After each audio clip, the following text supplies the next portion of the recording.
eto na guys. Pakita ko lang. Ayan siya ulit. Fish tacos yan guys.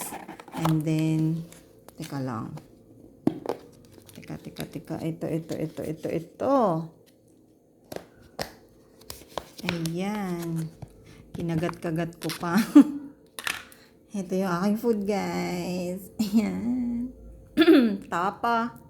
Chicken tapa. And ito yung aking corn and carrots na ma-creamy. So, ito yung aking food for tonight, guys. Ang aking dinner. Uy, ano ba yan? Grabe. Yung mga sasakyan sa labas. Ayan, guys. Share ko lang yung aking food. Ito yung fish tacos. And ito yung chicken tapa in a bowl. Meron yung brown rice, guys. And itong aking corn and carrots and strawberry. So, kain na ako, guys.